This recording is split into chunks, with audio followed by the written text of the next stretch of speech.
What be good, yo? Today's topic is antinatalism, something I've been asked about many, many, many times in the past. And indeed, in the days of yore, when the manosphere saw much younger days, in those constant conflicts with the long-haired Lord of Wales, I was accused of being antinatalist myself. Now, my specific position on antinatalism is something I will explain and clarify, but let's first ask the question, what is antinatalism? Not everyone knows what antinatalism is, it seems. Antinatalism, in the simplest interpretation, is the philosophical position or standpoint that ascribes negative value to birth and consequently or subsequently to life itself. And most of the arguments made by antinatalists or in favor of antinatalism revolve around suffering. That is, suffering in life outweighs pleasure and joy.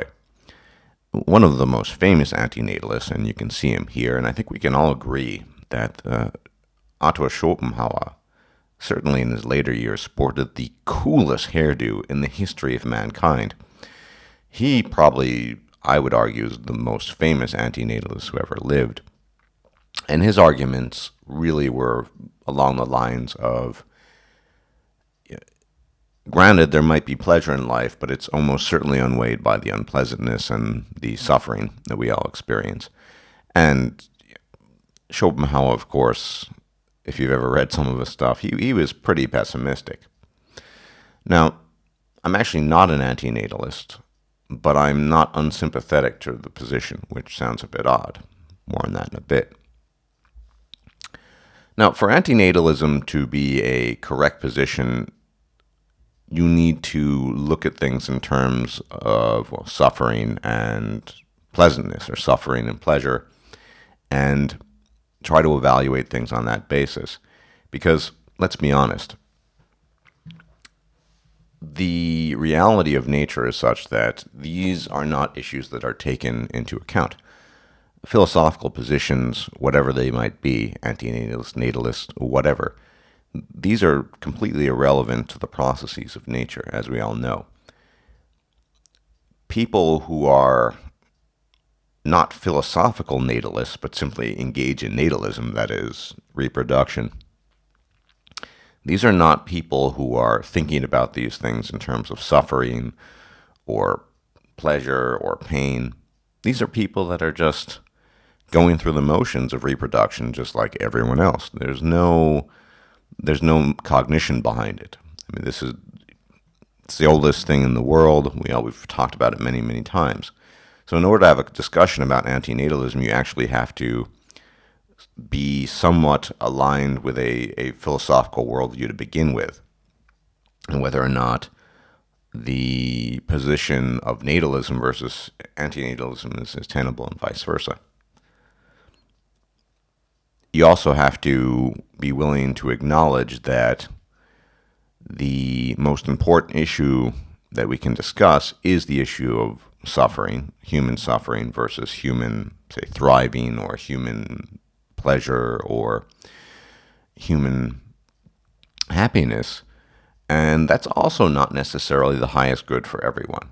There are a lot of people who would say, well, that's not the crux of the issue, or that's not the main issue. So I just wanted to get that out of the way by saying, henceforth, I'll be weighing the arguments, pros and cons, in terms of suffering or happiness. Now, if we were to take Schopenhauer's word for it, life, the suffering in life outweighs the pleasantness and the happiness. Now, this seems to me somewhat spurious, if only because suffering, at the end of the day, can be and is often a subjective experience. Suffering is not equally distributed amongst all human beings. Some people suffer immensely for rather minor reasons, or for rather the perception of minor reasons. Other people suffer very little, although if you were to look at their lives from the perspective of a looking glass, you would think, well, this is hardship. And yet they experience very little suffering, at least from the lens of their own perception and experience. So in order to actually make an assessment such as life entails more suffering than pleasure, you would probably need some means of measuring that and quantifying it, and you would need lots of samples to do that. And I think that's just probably an impossibility. Probably very, very difficult to do, if impossible. So I'm not really sure if that's a tenable position. I think it's tempting to believe that position, and I'm certainly tempted because I would, for myself, I'd probably argue that, difficult to say, but on aggregate, yeah, I mean, life seems to entail a lot more suffering than it does pleasure. Or in my case, I think my life entails more homeostasis than either. I'm perfectly fine with homeostasis, though. I like homeostasis. So the difficulty here is really, can we quantify this thing of suffering and versus happiness? And I don't really think we can. Yeah, you could probably run polls by people and they'd say, well, I'm happy, I'm suffering. But what does that mean? That's not going to really give voice to what's actually happening.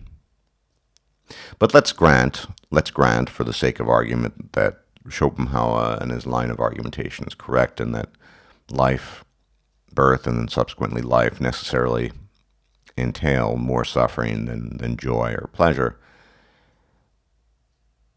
Once again, the problem here is people don't, this modus operandi is ingrained in us by evolutionary processes and instinct. This is not, people don't have children because they think it's going to create more joy in the world or bring more joy into the world. In fact, I can read off an article. There's actually been research to suggest that having children on aggregate makes you less happy overall. There are other studies, but this is just one. Just a brief excerpt. Does having children make you unhappy? And I'll provide a link in the description box as usual. Children do not bring happiness. In fact, more often they seem to bring unhappiness. That is the conclusion of one academic study after the next, and there are so many, it makes one wonder if researchers kept trying, hoping for a different result. In the April edition of the online journal of the British Psychological Association, researcher Natadwood Pautavi, and I'm sure I'm butchering his pronunciation of his name, of the University of York in Great Britain, whose own academic work concludes that there is no difference between the life satisfaction levels of parents and non-parents, summarizes the existing studies. Using data sets from Europe and America, numerous scholars have found some evidence that on aggregate, parents often report statistically significantly lower levels of happiness, life satisfaction, marital satisfaction, and mental well-being compared with non-parents. Let's see, and more. And it's not just the years of active parenting that tamp down happiness, Pautavi writes. There's also evidence that the strains associated with parenthood are not only limited to the period during which children are physically and economically dependent. For example, Glenn and McLaughlin found those older parents whose children have left home report the same or slightly less happiness than non-parents of similar age and status. Thus, what these results are suggesting is somewhat very, very controversial, that having children does not bring joy to our lives. Which leads to the seminal question, why does anyone have children in the first place? If statistically and on average parents are no happier and many are less happy than those without children, then what are all those baby showers about? Well, this is end of article, not end of article, end of excerpt. This is stupid. We all know why people have children. And this is the point. Evolution doesn't care about people's happiness. It doesn't care about suffering. All it cares about is making copies of genes. Why do people have children? To make copies of their genes. This is not a conscious desire, although it might have conscious manifestations. It might even have linguistic manifestations. Oh, I would love to have children. I would love, it's been a dream to be a parent my whole life, blah, blah, blah. Okay, this has nothing to do with the root instinct. So studies like this, once again, I talked about something vaguely similar in the unquantifiable liability, but you could produce dozens, maybe even millions of studies that show across the board that parents are less happy, less content, less satisfied with life than non-parents. And you know what? Very little would change. Because people follow the autopilot. People are on autopilot. So, getting back to antinatalism, the problem with antinatalism isn't that the position is untenable. In fact, David Benatar, who is a fairly famous antinatalist, he's a South African philosopher. I read snippets of some of his publications, and he's made some compelling arguments. Quote, it's basically a syllogism. Well, there are 4 parts, but quote, the presence of pain is bad, the presence of pleasure is good. The absence of pain is good, even if that good is not enjoyed by anyone. The absence of pleasure is not bad unless there is somebody for whom this absence is a deprivation. So basically arguing that life itself if there's no pleasure and there's no life to begin with, it's not really a big deal. Once again, a rather compelling moral argument, and one that will ultimately fall on deaf ears. I think if we could accept the premise that life necessarily entails more suffering than joy, and that people actually cared about things on a subconscious level, such as parenting makes you less happy than being a parent makes you less happy than not being a parent. Yeah, you could make a really compelling argument for antinatalism, but I'm a pragmatist, and thus my position on antinatalism is one of sympathetic neutrality. I recognize the arguments, and I see some of the arguments as quite good, but it's just never going to hold water or currency in the grand scheme of things, or the grand human scheme of things, because people are running on autopilot. As I said before, that study, the other studies, you could produce all of these studies and people would not be, quote unquote, convinced that they are not doing the right thing. Happiness be damned if it's actually the case that routinely and systematically reproduction leads to less happiness and life satisfaction. People are still going to reproduce, and people are still going to keep the evolutionary cycle going. It's just the way the human animal is, every animal is. And thus, antinatalism really can only be an appealing position if you're willing to step out of the autopilot mode and consider sometimes highfalutin arguments and philosophical arguments that just aren't applicable to most people, and most people don't even consider to begin with. Now, some people are willing to do that, and some people want everything that occurs in nature, this is the naturalistic fallacy, to somehow map onto some higher good. I think this is what we had seen in the past from Rocky Mystery repeatedly. Everything in nature is good, and you can derive all sorts of non-extant moral systems and blah, blah, blah from nature. And of course, the natalist position has to be good and has to be beneficial. That's not intellectually honest, in particular if we consider some of the data we've seen in some of these studies that have come out.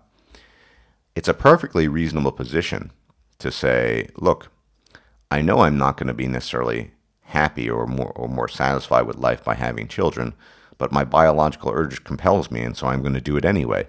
That's a reasonable position, because that's acknowledging, on the one hand, the moral, or rather the reality of contentment, or the reality, or indeed the moral reality of things.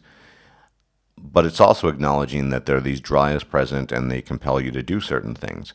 Now, the fallacy, the naturalistic fallacy that Mystery loves committing, I haven't watched any of his stuff in eons, is quite simply, I'm compelled to reproduce, to make copies of my genes, hence it must be a good thing. That has no relationship whatsoever. The good thing, hence it must be good, has no relationship to the reproduction. But he would have to somehow, because his worldview is so constrained and limited, he would have to somehow align having children with necessarily being happy. And despite, say, studies such as the one I cited and read off being released, that's a problem. And in that context, yeah, I think the anti-natalist argument is very strong because we have studies to back up the very high probability that parents are at the very least as happy or not or less happy and less satisfied than non-parents. Right?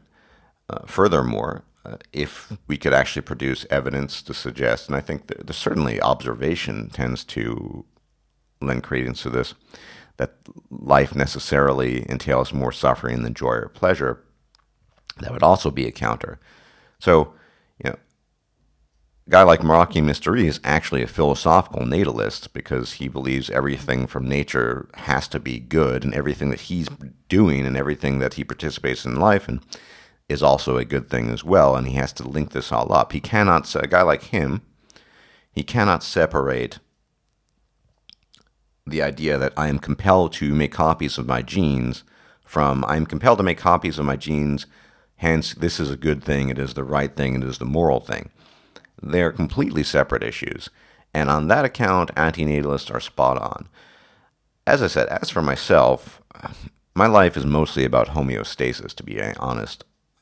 Certainly in the subsequent years of me going my own way, I haven't suffered much, but to say I'm happy, I don't even like that term, but yeah, there's a lot of homeostasis going on, I think.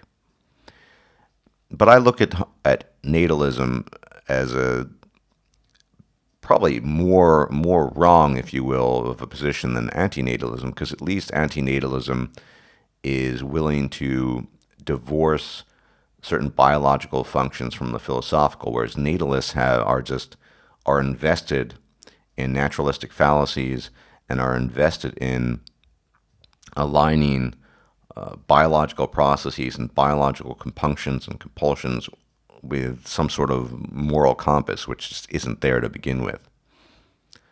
As I said, there could be 1,000 different studies, all citing that parents are utterly miserable compared to non-parents, and people would still go along with the I need to make copies of my genes thing.